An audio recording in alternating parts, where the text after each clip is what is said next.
Hey, what's up, everybody? The video 44 coming at you with another video, wiping his mouth because I got stuff on it. I think I'm pretty presentable now. All right, Lakers, very good win last night, man. Very pleased. Those who watch my video, thank you for always watching all these videos and liking and all of the good stuff that you guys do. I misspoke in one of the segments. I was talking about bench points and I said points in the paint, and that can completely changes the conversation. So I just want to say, when I was talking about the contribution that D'Lo was providing, 8 points, even though it wasn't very, efficient, coupled with Dalton, bench points is what comes seldom for our team, and that's what ultimately I was referring to. I said points in the paint. Totally different conversation. Although I'm sure they got some of their points in the paint, Dalton did most of his work from behind the arc. So for those who were listening, like, what is he talking about? I just meant to say bench instead of points in the paint. So yeah, man, that's what I wanted to start off by saying. I just listened to my video again. I'm like, man, I want to fix that. So I'm amending that. The officiating was a little tough last night. I did allude to it a little bit, but it wasn't something that I really harped on too much. But I did think that some of the calls that I saw could have went our way, man. And some of the things that didn't get called probably should have been. Some situations where Zach Edey was slapping AD all in the head, and I thought that the AD's fifth foul should have been challenged by JJ Redick. I was a bit disappointed that we didn't. I think it was Zach Edey hooked him. I think it was Edey. It might have been JJ. I don't remember, but he hooked his arm and then swung him around. They called the foul on AD, which was absolutely bogus. They should have challenged that. That gave him his fifth, and of course you only get 6 before you're out. So it kind of put us in a bad spot when we found ourselves with 4 AD fouls early in the third quarter, around the 8-minute mark. He picked up his 4th, and I thought that kept him from being as aggressive. JJ rolled the dice, which I thought was also something I didn't necessarily want us to do, even though I know how small we are as a team and probably, weighed the risk against how bad we would be without him on the floor. So I can kind of see where JJ rolled the dice. We did win the game, so I guess it was a good thing. But I don't think in a lot of situations, in a nutshell, if a player picks up their 4th foul with 8 minutes to go in the third quarter, you probably want to sit them until the end of the third and be on the safe side, or something like that. I think it's probably a more safer way to play that type of situation. Once you get your 4th foul, I feel like you're in foul trouble. I really do, because it's very easy to pick up 2 quick ones, especially if guys know you have 4 fouls. They start flopping and all types of stuff like that, driving at you, that kind of thing. So yeah, that's I wasn't entirely comfortable with that decision, but I think I understood why JJ did it, and I think JJ understands that that's probably not something you do in most situations. But we'll see, because it's still early and we really don't know his philosophy on things. But it's very risky when you play AD, the 4 fouls that early in the third. So yeah, that was something I also wanted to talk about. I didn't mention last night. What else? Dalton Connect. I still think what needs to happen there is that he gets more looks earlier. You want to get him his looks. There's 2 players that I think we would benefit a great deal from if we feature them more on the offensive end, and that's Dalton Connect and Rui Hachimura. Usually, if they get their rhythm early, if they're hitting shots and they get them early, they can run it up. They could take a lot of pressure off of AD and Braun scoring the ball, because they can really score, both of them. I like Austin Reeves, but some of those attempts that he has, with his inefficiency issues more consistently than not, that's when you start divvying out those shots to those 2. I don't need Austin taking 11 threes, hitting only 3 of them, taking 15 shots, hitting only 6 of them. That's inefficiency that I don't care for. If Austin wants to take about 10, 12 shots, that's cool. If he's hot, up to 15, 20 shots. But if he's cold, it's time to start diversifying to those 2 other guys that I think if you get them their looks, you can get 20, 30 points out of both of them. Rui Hachimura, I think his career high is 50 in this league. Something like that. Like, we're not featuring him the way that he's capable of hitting. And I know Dalton Connect he's going to have a 50-point game at some point in time in his career. I wouldn't be surprised if he gets it in his rookie season if we start doing what I'm telling you he's capable of doing. I just see his ceiling being so much higher than the role that we have him playing. And while it's early in his rookie season, I know a lot of people don't want to have rookies out there running around, You know what I mean? Doing too much too soon, they hit the rookie wall, get an injury, and you start having real problems. I get that. But when you talk about the type of deficiencies that our team has, particularly scoring the ball off the bench, featuring him more is a necessity for our team. And when you have him playing the way he played last night, you win. If he doesn't get hot in the third quarter, we lost that game. I'm telling y'all right now. If he doesn't take all the shots he took, that score probably stays between 10 and 12 throughout the entire second half. So he brought it close. Stars brought it home. But I legitimately think that you should be looking to get him those looks every night. Him walking away with 2 attempts, 8 minutes, that's like you're not using everything you have. That's really what it comes down to. He's much more of a weapon that I think can help us right now. So he's 23 years old, man. You got to remember, this dude's older than Max Christie. You know what I mean? He's older. So let him get his opportunities as if we understand that. That's what I'm saying. So, the Max Christie 9 minutes are a problem for me. We talked a little bit about that last night. I'm not a fan of him being benched like this. I don't think it makes him better. I don't think it makes us better. We've already paid him now, so it's a detriment to our situation. And no, I don't want to sound like a hypocrite when I say you play somebody because you paid them, because in a lot of situations I definitely do not agree with that. But in this one, yeah, that's exactly what I want us to do. It's a case-by-case situation. Minutes mentality is not something that I appreciate. We talked a lot about that last year as to where we're giving guys minutes just because they are who they are or stuff like that. I don't agree with that. But when it comes to Max Christie specifically, the only thing that's going to make our team as good as it needs to be and his contract makes sense is us playing him more and living with his deficiencies and learning what those deficiencies are and seeing how we can kind of mask them for him. Benching him with the contract he now has, with the fact that he's probably our second or maybe even best on-ball defender, just does not really do the story. If you don't believe it's a pro, then I just simply disagree. I'm not saying that he's a great player. He's a second-round guy, but he's a second-round guy who was really, really young, who needed to develop. He's not, the opposite of Dalton Connect. He's not 23 even yet, as we said. So, the first year he didn't play at all. People didn't run him. The second year, they didn't really send him to the G League enough that they just had him sitting on the back of Darvin's bench, not getting any minutes. And now this year they want to throw him out there with a contract, say, okay, be a guy. No, he's still in that space that he was in 2 years ago when he needed minutes in order to get better. And people have not given him those minutes, and JJ is doing the same thing. And I really don't think it's for the betterment of our entire team.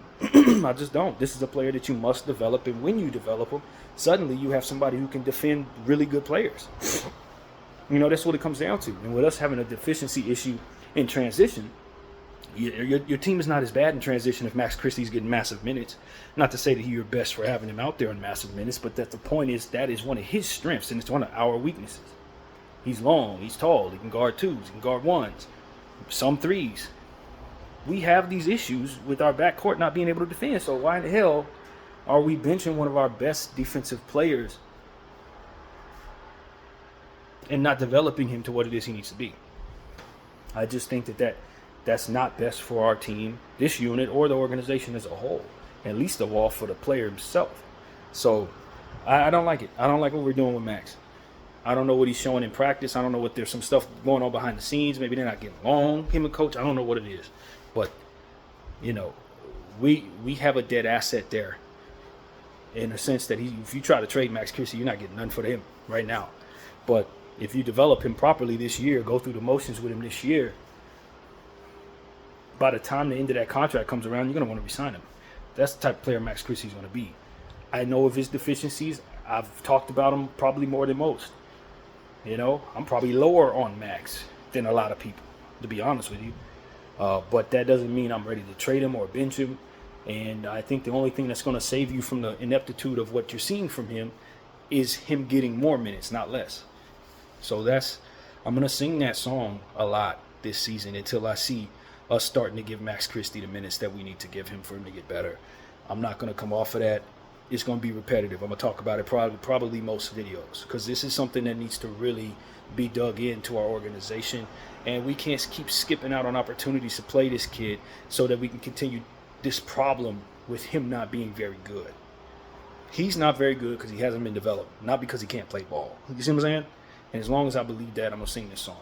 So that's my thing, man. On the other hand, you got Cardi G over here. You know, I don't know what Miami was able to get out of him. I don't know what type of sets he was running that made him look like a good player. But here, he really looks bad. Everybody's talking about it.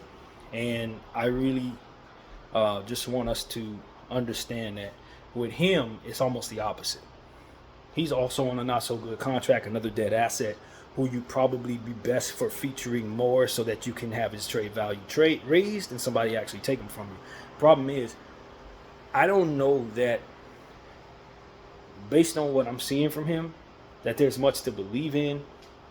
So for me, it's like, I'm kind of just accepting that this is a dead asset and that it's probably going to cost me to throw him into a trade. The thing is, though, to match salaries, teams are going to have to take him. And if there's another team that's eager to make a trade with us for whatever reason, you could probably throw him in. You could probably get them to take him anyway. And so, you know, I know that's a contradiction in and of itself. Can we get rid of him or not, is what you may be asking me. The answer is, can we make him look better so that his value raises? No. Can we throw him in as a contract-based player? Yes. That's what I think. And you're more likely to want to, as to where Max Christie, somebody will probably say, give me Max Christie over Gabe Vincent, but you understand that Max Christie is a young player that you probably should not allow that to happen with. You know, that's really what it comes down to. Gabe is a vet. Max is a youngster. And when you talk about size and height and length, Max is just a more effective body for this league than Gabe Vincent. So off the strength of him being a wing, I'm going to value him higher than Gabe Vincent. Off the strength of his body, even though they're both playing bad. And not, you know, and ultimately shouldn't be getting minutes one hand, and the other one should be getting minutes. But you get the point.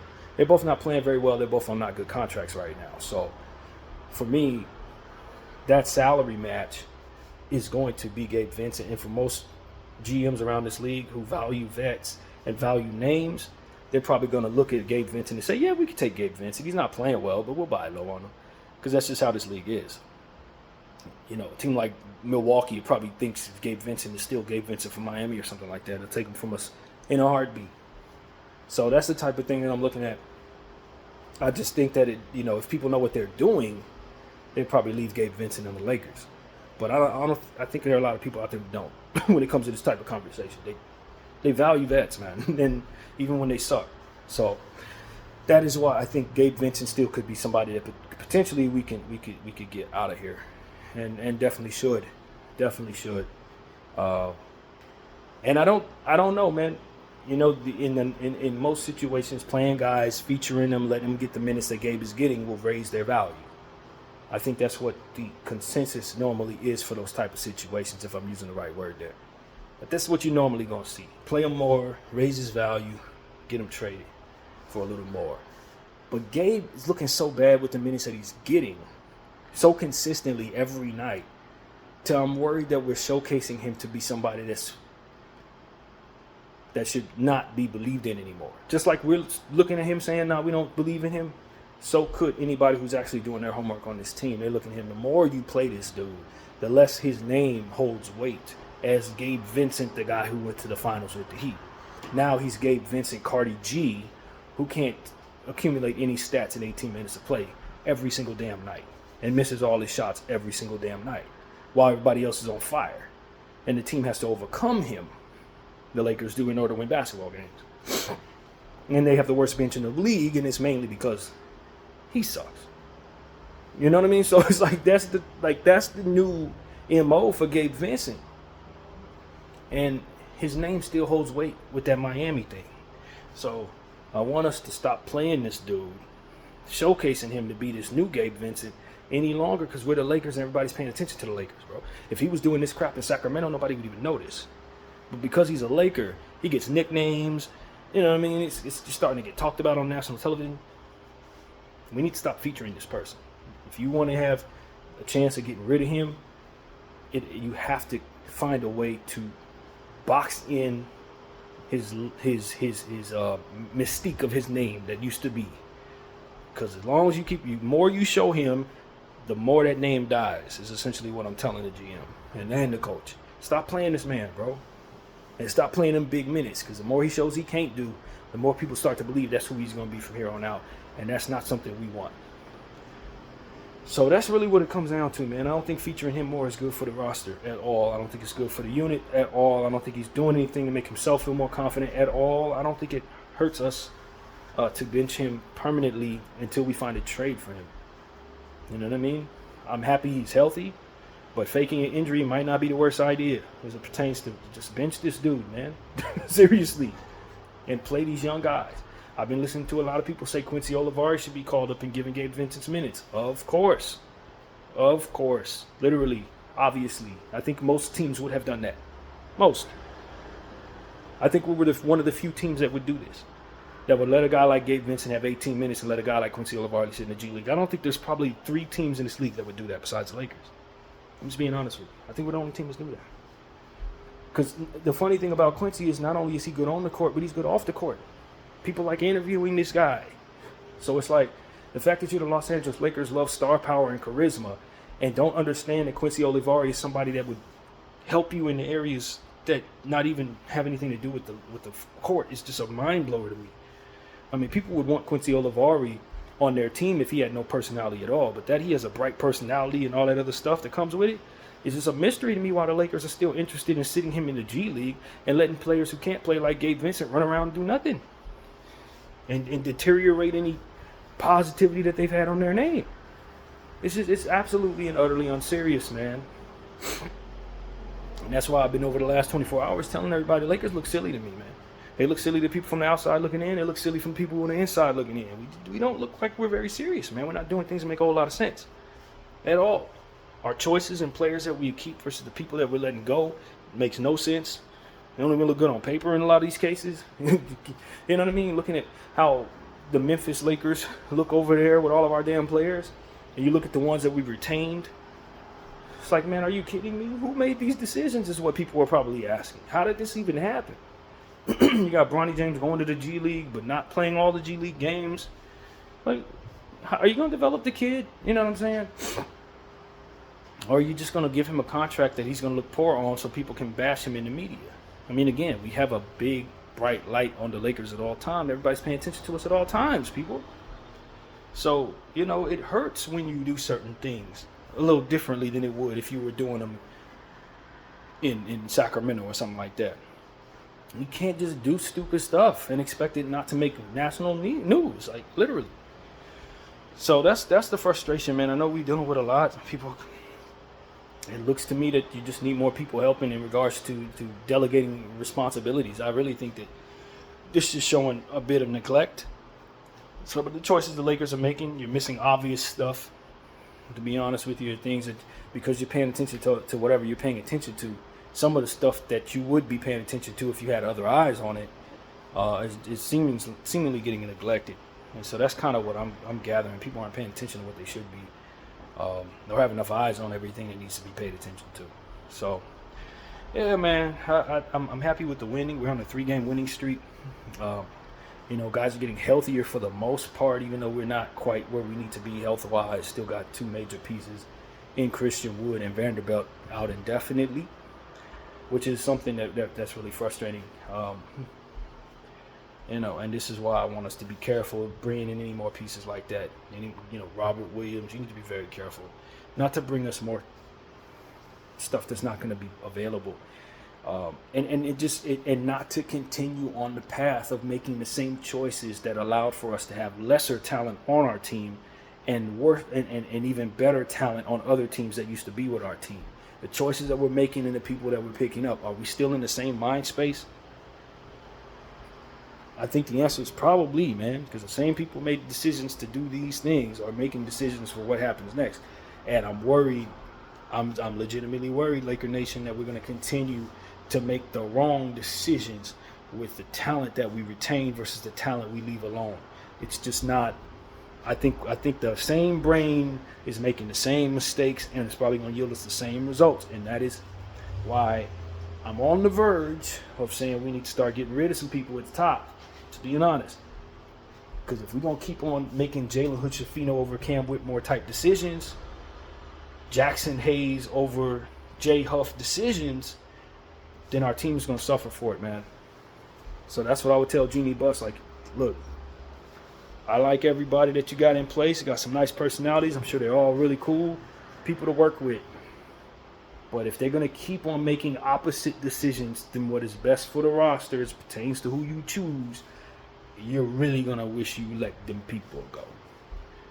And so that's what I'm at with it, man. I'm tired of people. Give me Robert Williams. Let's leave so-and-so who's really, really good alone. We don't want that player. Bring me somebody that's going to be available to wait on forever.